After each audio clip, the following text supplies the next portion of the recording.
Hi, I'm Dr. David Feifel. I'm a psychiatrist, neuroscientist, and psychedelic medicine pioneer, and you're listening to Professionally Psychedelics. Where do they go, the smoke rings I blow each night? Oh, It gives what me do great they pleasure to do when welcome to the those pod are for the gone? first official Professionally Psychedelics episode, Dr. David Feifel, Emeritus Professor of Psychiatry at the University of California, San Diego, and the Director of the Kadima Neuropsychiatry Institute. For years, David has been a pioneer working on a number of projects and active applications of psychedelics as a treatment for mental health conditions and is the perfect person to shed light on how medicines like ketamine are currently being used, paired with the amazing research that is being performed using other compounds, which will no doubt both shape and reconfigure the landscape of mental health treatment. He is an all-round great guy and someone I am delighted to be joining us on the pod. So, without further ado, David, welcome to the Professionally Psychedelics Podcast. Thank you so much, Jonathan. It's a pleasure to be here. As I was listening to that introduction, I got worried that maybe you had planned for a different guest. No, David, we're very sure it's you. Okay, that's good. And we'd love to ask you, on behalf of all of our listeners, what led you to psychedelic medicines? What led me to psychedelic medicine was really an attempt to find better treatments for mental illness. That's ultimately how this journey came about. I never envisioned that it would bring me to psychedelics, but when I during my career, I've really focused on trying to find new treatments, more effective treatments, more options, because very clear to me that mental illness was an incredibly prominent, prevalent, and devastating scourge upon society, and that the treatments we had when I entered the field in the 90s were really not up to the battle. And so I entered my career, trained as both a physician and a neuroscientist, and came to UC San Diego, which was and is a leading center for both clinical care and cutting edge brain research. And for the 20 years that I was on faculty there and became a professor, I was doing research from basic science in my laboratory with little rats to human studies to seeing patients, all with the goal in mind of helping the patients that I saw, but also looking towards the future, trying to find better tools because I just felt that we were outgunned by things like depression and anxiety and schizophrenia and OCD and PTSD, et cetera, et cetera. So as part of that, I was always looking on the horizon to see what was coming down the road that might be a game changer. And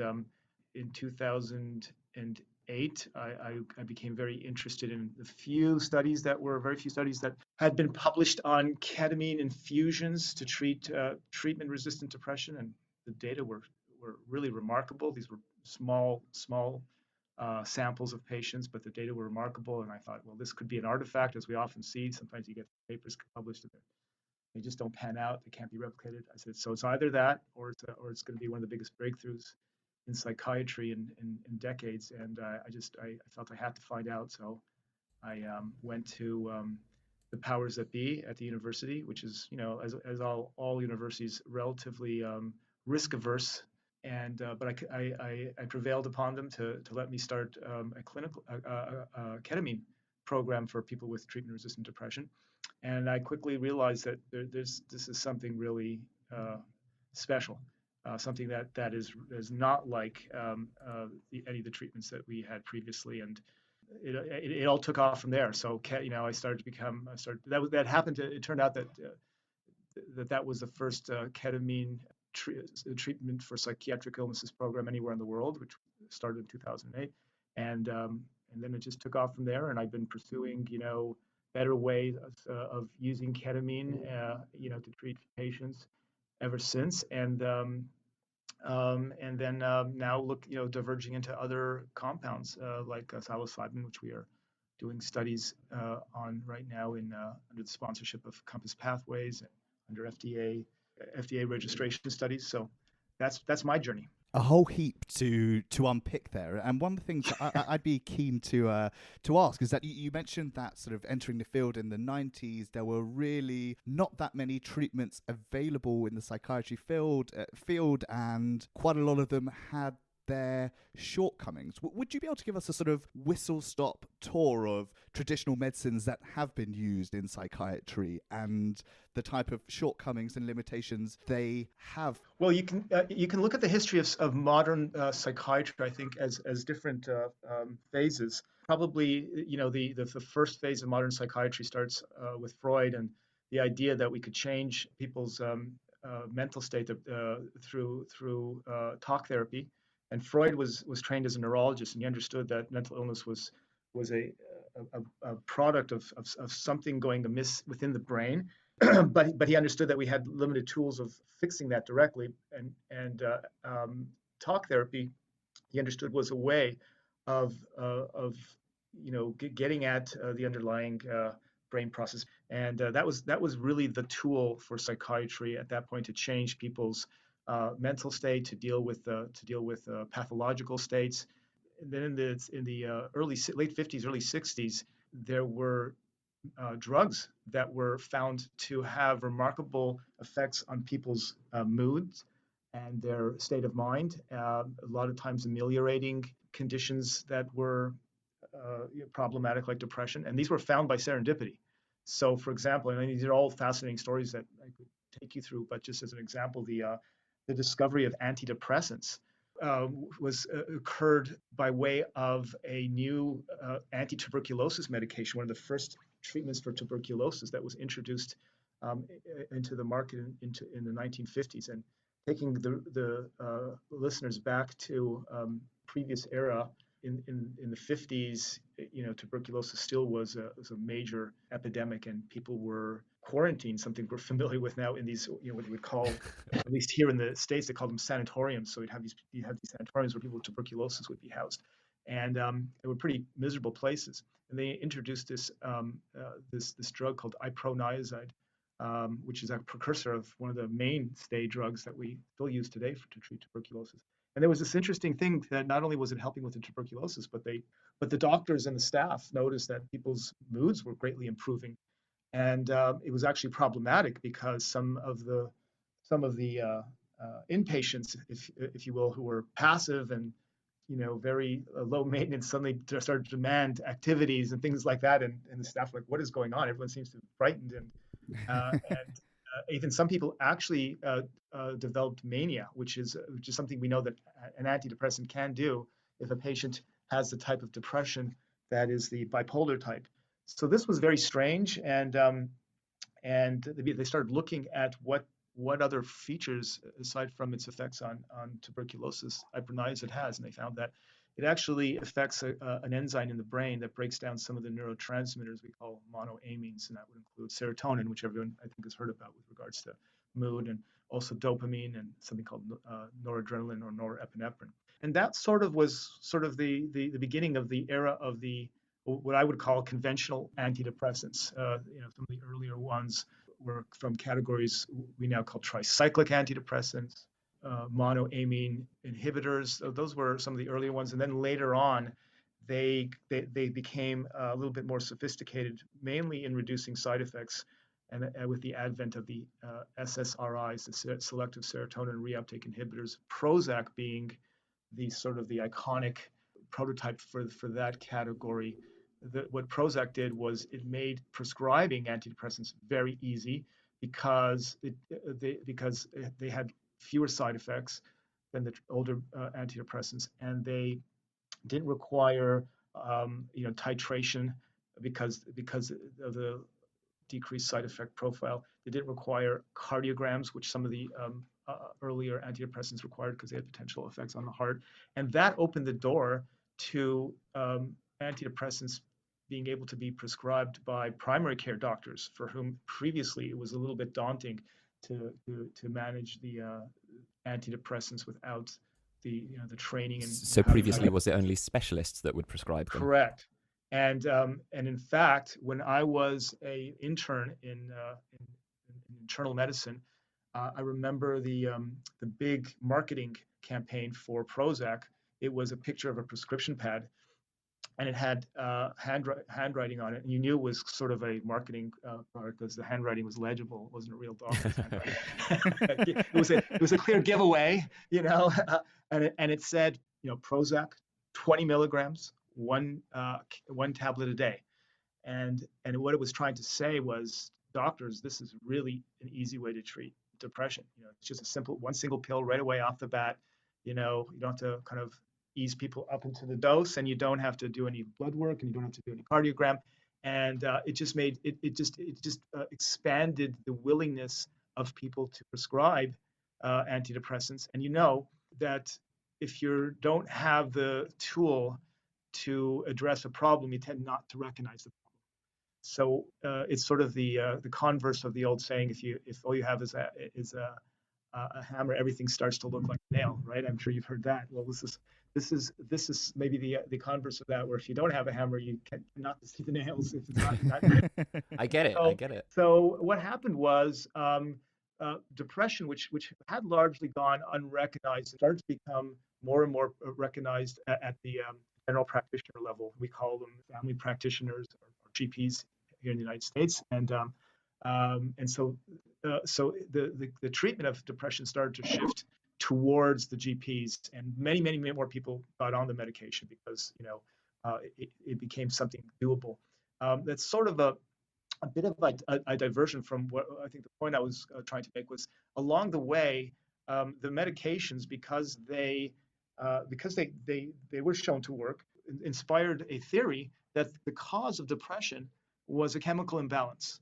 And the idea was, well, we know that these medications, essentially what they do is increase the levels of serotonin and noradrenaline, sometimes dopamine as well. And it only made sense to think, well, depression, therefore, probably is the result of a deficiency in the brain of those neurotransmitters. And it's a very compelling story that was a theory, a scientific theory for a while, but then quickly became passed over because we couldn't find any evidence that people with depression actually had lower levels of any of these neurochemicals. In fact, there's clear evidence that in multiple ways that people with depression don't have these abnormalities, and that it's not the simple raising of these levels that causes antidepressants to work. However, the pharmaceutical industry globbed onto that nice narrative and I think pushed that narrative in a lot of commercials. There's a very famous Zoloft commercial that kind of has this little, here in the States, it has a Zoloft being sertraline. It's another member. It was the next SSRI that came on the market after Prozac, and had a little animation of two nerve endings with the neurotransmitters, passing between them. And in somebody with depression, very few neurotransmitters. And then on the Zoloft, the level of neurotransmitters moving back and forth increased.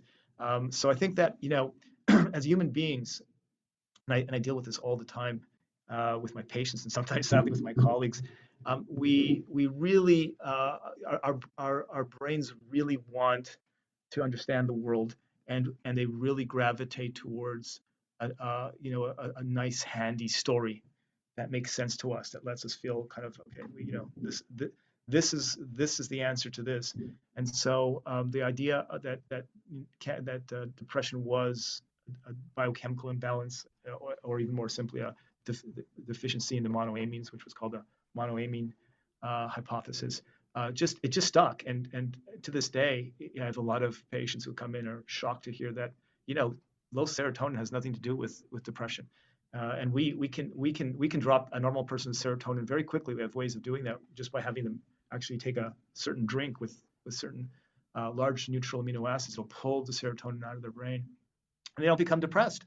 And likewise, we know that people who take these SSRIs, their serotonin levels go up very quickly. Within hours, a day or so at the most, but their therapeutic response doesn't follow that time course. It takes weeks. So there's globs of evidence that the the simplistic brain chemistry abnormality answer is not really the cause. Getting back to, I think, the question of, Well, I almost want to butt in there and say, do you have a hypothesis you prefer currently? Well, I think that we recognize that the antidepressants set off a chain of responses in the brain to compensate for them. So yes, they do raise serotonin. They do, depending on the specific compound, they do raise noradrenaline, and then the brain reacts to that. And one of the ways it reacts, for example, is it starts to reduce the number of receptors on the nerve cells, which are sort of the docking ports for those neurotransmitters. So that since there's more, there's more ships coming towards the shore, the nerve cells sort of reduce the number of docks that are open, so that they're not overwhelmed by all these ships trying to dock on the shores. And that's a time course that's closer to when people start to feel better. But the reality is, we don't know, and that's sometimes hard for people in the profession to say, and for people to recognize. But the truth is, we came about these drugs, and then it also includes the antipsychotics. The antipsychotics were found by a surgeon in France who was looking at lowering temperature in his patients postoperatively, and found that it reduced the delirium, the psychotic delirium that people experienced as they were coming out of anesthetics. And he told it to a couple of his psychiatrist buddies, and they started giving it to people in their psychiatric inpatient wards. And the first antipsychotic was born. That was Thorazine. So we came about these medications really by serendipity, by noticing something happening with other drugs, and we still haven't figured out exactly how they do what they do. But it just goes to show you that in medicine, you can have effective treatments without really totally understanding how they work. And I think that's where we are, honestly, for most of our treatments. The brain. I chose a specialty where, unfortunately, and fortunately, depending on how you look at it, the organ, the organ of interest, the brain, is so incredibly complex that it's going to take a long time to really reverse engineer it and figure out exactly what's going on. You got 85 billion brain cells, each of which have thousands of connections to each other. And so when information engineers kind of like did the calculations, they recognize that there's more computing power in our brains than there are in the most advanced supercomputer that we have today. So sometimes you just have to say we don't know. We know some things, and we can rule out some things, but we just don't know. Not a very satisfying answer, maybe.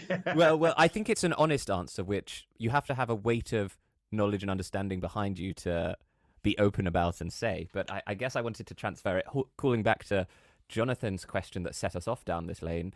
Do we know how ketamine, for instance, works on the brain comparatively to, say, your SSRIs? And do we have a model for what it's doing for depression there? So that's a great question. I think that's a great segue into ketamine.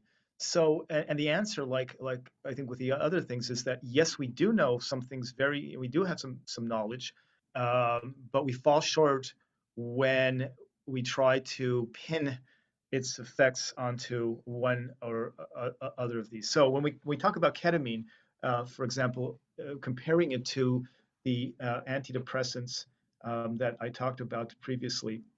And by the way, before we move off that topic, I should say that the issue is, with these conventional antidepressants, and we have so many of them. The issue is that they can help a lot of people with depression, but for many people, and for too large a portion of people with depression, they either do not improve their depression, or they improve their depression in a very unsatisfactory way, meaning they might help a little bit, but still leave them quite debilitated, or they have side effects that prevent their being fully utilized. And so on the whole, they leave a large proportion of people with clinical depression, and they're also used for anxiety. So we can include anxiety in that. Untreated, with a disease for which there isn't satisfactory reduction of symptoms. And a lot of the patients that come see me have stopped taking them because they've been on 4, 5, 6. And while we have many antidepressants, they don't differ enough from each other. They all target that same small group of neurotransmitters that represent less than 1% of the neurochemical signals communicating between brain cells in the brain. So that lets me go back to ketamine. Now, ketamine, we know, is a drug that regulates a different neurochemical signal in the brain called glutamate. And glutamate happens to be the most ubiquitous, or at least one of two most ubiquitous neurochemicals in the brain. And it's all over the more evolutionarily recent part of our brains, the cortex, which does all the kind of the deep thinking and is what separates us from other species, but also causes us to be more predisposed to mental disorders. So it binds to glutamate, so not to serotonin receptors, not to the noradrenaline receptors, not to the dopamine receptors. And it actually binds to a specific type of the glutamate receptors.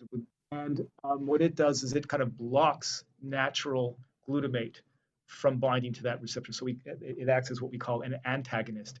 An antagonist is something that takes up the parking space, but doesn't actually. I liken it to, if you had a store and you had just a few parking spaces for your customers, and then if somebody drove up and took one of those parking spaces but never ended up talking on their phone, never came in, they reduce the ability of your store to do business, because that you're not coming in and giving them business, and you're preventing somebody from taking that parking space who might otherwise want to come in and do business. So ketamine blocks that receptor so that glutamate in the brain can't access that receptor and do what it normally does on that brain cell.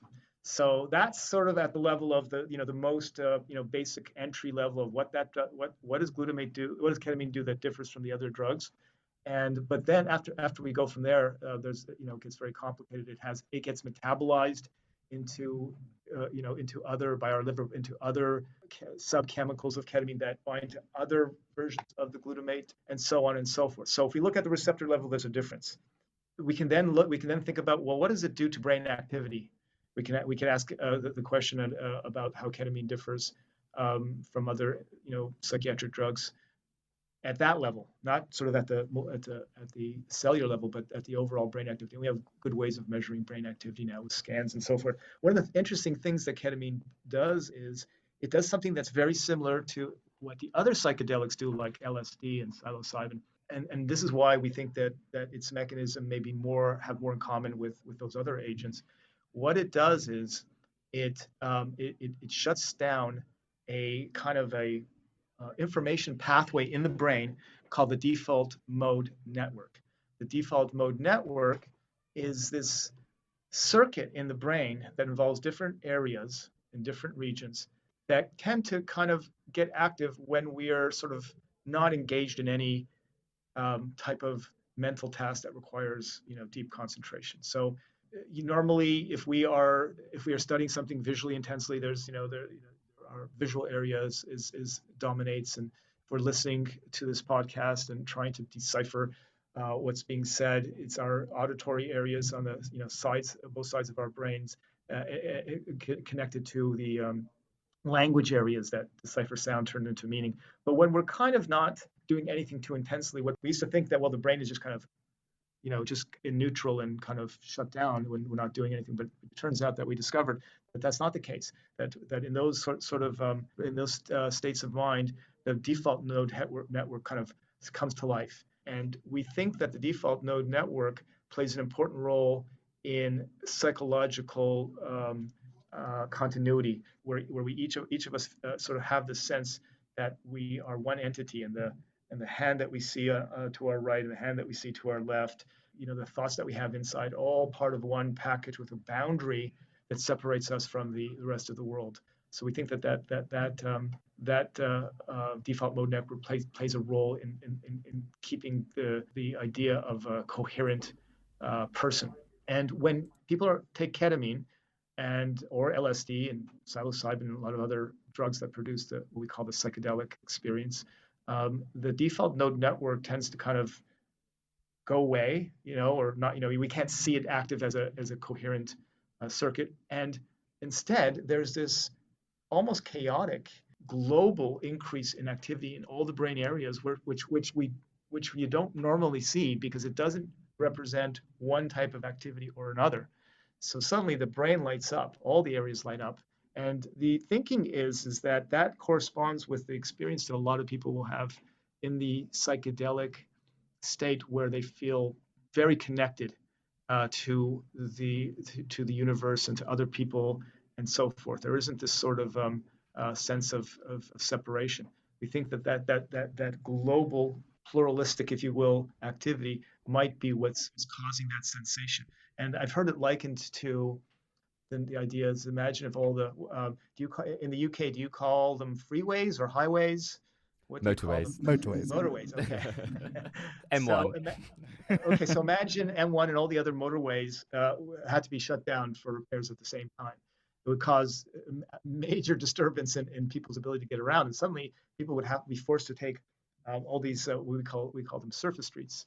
All the roads through the neighborhoods. On your way to work, you would realize that there's a lot of neighborhoods next to the ones that you live in that you never got to know because you passed over them on the motorway. Now you're driving through them, and you feel you feel like you're more connected to your larger community. So ketamine, we know produces a difference at the cellular level with the receptors that it binds to and how it changes what firing activity and what neurotransmitters it will affect. It has it has differences if we look at activity of the brain, which is next level up, and then psychologically, of course, which I think is the most interesting, is another set of differences. And this is where I think this kind of medicine really differs. And depending on your kind of tendency as a doctor or a provider or a healer, you either find this incredibly attractive as a practice or incredibly frustrating because it's not tight and scientific and fitting in the traditional paradigm of medicine. So what I mean by this is the current paradigm in medicine is if you take a medicine, Oscar, for example, you're taking a molecule. In that pill is a molecule that's been designed to do something, to interact with the molecules in the tissues of your body, whatever sort of organ we are targeting, and you're just a passive vehicle. Your job is to put that molecule, that tablet, in your body. So doctor prescribes an antibiotic for you, and he says take it once a day. You can take it whenever you want. You can take it before going to bed. So you pop the pill, you go to bed, you go to sleep, and the idea is while you're asleep, it's being absorbed into your blood and it's seeking out those bacteria, and it's destroying them. It's the Terminator. And you're like you're often pleasantly dreaming about your last vacation, unawares of what's going on inside your body because your state of mind doesn't matter. This is happening at a material level. And you're not really much of a player except getting it inside your body. In fact, a person could be in a coma and they can develop a blood infection. Doctors can give them intravenous antibiotics, and the infection can go away, the bacteria levels go down, and their fever goes away. They can wake up a month later from that coma, never knew they had the infection, never knew they had the antibiotics, never knew it was cured. And that's sort of traditional medicine, Western medicine, the paradigm. Now enter ketamine and psychedelics. This is a little bit controversial in terms of how important this is, but there's a general recognition that now a person's state of mind, their consciousness, plays a role in the outcome, and so we can't just sort of overlook it and say, oh, just take this pill whenever you want. You can take it and go right to bed. Now we need that person to experience the subjective changes that are going to occur in the hour or hours, depending on the drug, after they take the medication. And that changes things because now the patient's consciousness, their state of mind, and therefore the setting, because the setting affects their state of mind, plays a role. So now it's not just a matter of knowing the drug and the dose and being able to write it write the prescription. Now you have to manage what we call I'm sure you're very familiar with the concept of set and setting. Mm-hmm. And that's really fascinating, right? Because in a way, it brings psychiatry back. It merges the two previous paradigms that dominated at different times. The psychotherapeutic one, where basically you were trying to change the person's state of mind by interacting with them as one human being to another, and saying things that had meaning to them and changed their mind. And then the biological revolution that occurred starting in the 60s, where it was like, oh, that got underplayed, and it was more about knowing how the brain works and going in there and fixing it, like a mechanic, except through more biological molecular tools. And now you've got these things that are coming together where there's drugs, and they produce changes in the brain, which we have to know about in order to optimize. We have to figure out what are the parts of those changes that are really critical to the therapeutic effects, and which parts are not, and which parts may be actually contrary to it. But then there's also the person's state of mind being changed that has to happen, we think, to some extent, that plays in the therapeutic role. So that's fascinating. The analogy, when I have a new patient and I'm trying to explain all this to them, I'll give them this analogy that if they were walking in the mall, I don't know how much walking in the mall we do these days. In the olden times, when they were allowed. Yes, back in the day. Daddy, tell me what a mall was. Tell us again what a mall was. People used to actually walk in large crowds. Actually, I think it's probably still going on with that much change. But if I went up to, okay, Jonathan, you're walking around the mall, and you've got a can of what's your favorite? We won't say beer. What kind of soda do you drink? What kind of drinks do you drink? I'm a big juice man. I'd go with a mango juice, or maybe a sparkling lychee if I was really being bougie. Okay. Well, let's say you had your cup of juice, and I sneak up behind you with a dose of ketamine in my hand, and before you take a sip of your mango juice, I drop the ketamine in your down your straw, and I'm very dexterous and able to do that. And you take a big swig of the juice, and in a few minutes you start to feel funny, and these things start to look different, and you don't know what's going on, and then it becomes very intense, and you become very uncomfortable and feel a little embarrassed because you find that you're not in control of your mind, and you're in a situation where you don't want to make a fool of yourself. And anyway, you have this experience, and you think you're losing your mind, and it's horrifying, and you just find a quiet place and sit it out. And when it's over, you look at it as a horrible experience, because you didn't know where that came from. It was unexpected. The setting was terrible. It was you're not conducive to it. And people were walking by, and people were asking you, where this is and where that is, and it was the last thing you want to do is interact with them. And it was just a miserable experience, and whatever happened, you never want to do it again. Now you come to our clinic, and you are coming with the intention of having this experience with the expectation that it's going to make you better. It's going to improve your depression symptoms and improve your quality of life. And you're placed in a room that makes you feel very comfortable, and you've got music that you're listening to in noise canceling headphones, and the staff are very sort of empathetic and make you feel very comfortable. And we tell you what we're going to do, and we talk about the dose that we're going to give today, compared to the last time, or if it's your first time, what dose we're going to give and what's going to happen.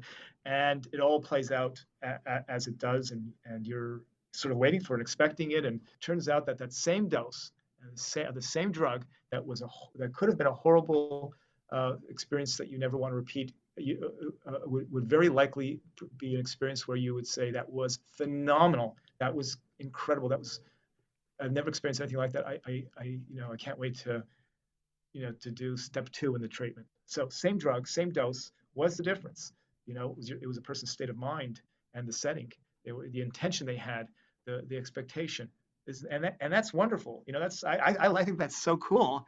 A lot of people go into medicine like, that's a lot. I mean, I just want to know that if I'm going to if I'm going to give this drug, it's going to, 85% of people, it's going to do this, and doesn't matter if they're standing on one leg or they're taking it in the morning, or whatever it is. So that opens up all kinds of messy factors that for some people is not appealing at all. But I think if you find the mind and consciousness and humanity super interesting, it's a great challenge. What I'm taking from this is that I probably should avoid going on shopping trips with you, David.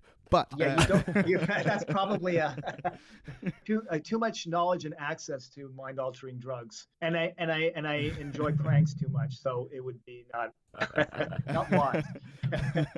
Shopping trips aside, though, I do find it particularly fascinating, and I think the part that you mentioned about how some clinicians might find it uncomfortable because, it's not so binary as traditional medicines. Well, I think that's just sort of the way of the world and our understanding of the world now, where things in general, not just medicines, lots of things aren't so binary, aren't so black and white. And I think it's really fascinating as a treatment. But sort of building from that, what type of patients and what type of people would you say are best suited to this type of medicine and this type of therapy? I know sort of anecdotally, folks that have OCD sort of enhanced or enforced anxiety can benefit pretty well from ketamine therapy. Sort of, that dissociative state sort of helps them tap into certain areas and break the sort of obsessive cycles. But what other types of people and patients could really benefit from ketamine therapy and other psychedelic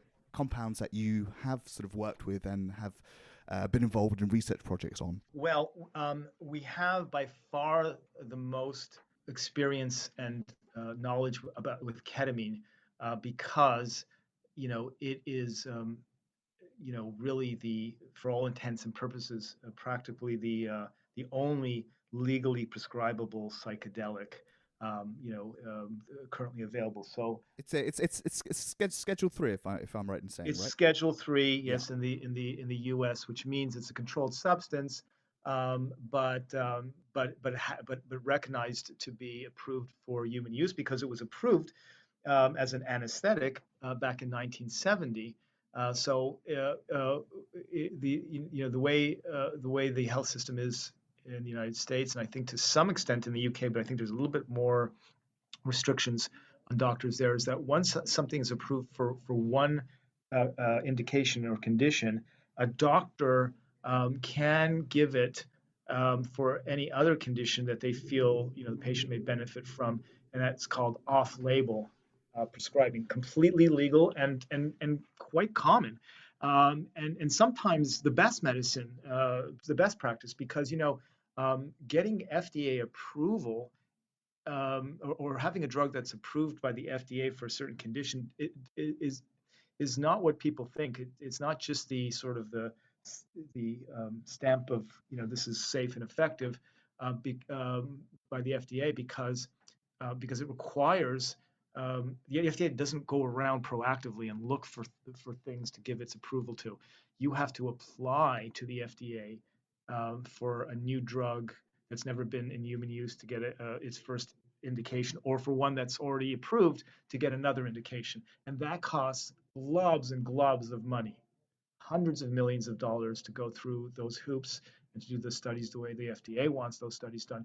So there are a lot of drugs that are recognized to have good scientific evidence from studies that they didn't go through the kind of procedures of FDA regulatory requirements, but are considered to be very solid scientifically performed studies that show that a drug is effective and safe for a certain condition, that it's not approved, and it will never get approved because there isn't that economic incentive. So with ketamine, it's a great example of something that we know, but at this point is very effective, and I think by now the data are it's been out long enough that we also recognize it's quite safe under medical supervision, but we'll probably never get FDA approval because it's an old drug, and getting a patent at this point on ketamine for depression is pretty much impossible without some sort of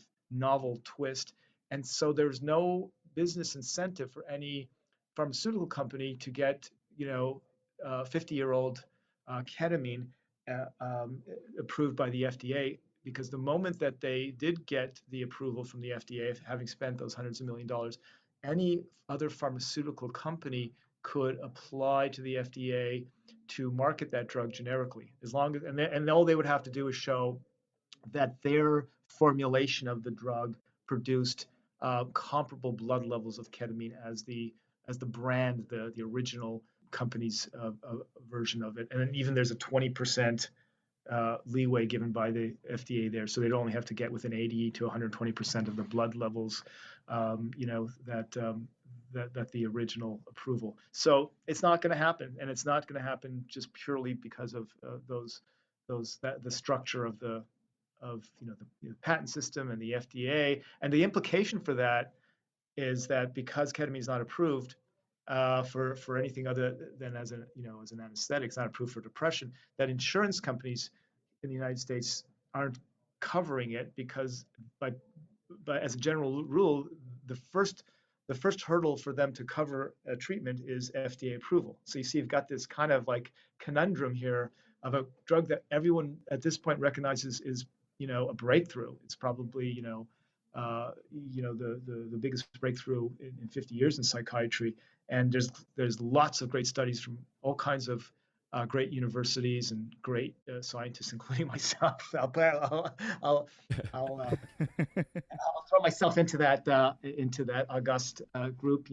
We published the very first we call naturalistic study of ketamine treatment. People who are just coming in and getting treated in our clinic, not signing up for a research study, and therefore being selected, to be kind of a purified sample without medical issues or suicidal issues. And we published that and showed that, after one single treatment, 52%, I think, of the patients, met the standard criteria of a response, which means that their symptoms of depression went down by at least 50%. That's 24 hours after the first treatment. Please take me above, take me with you.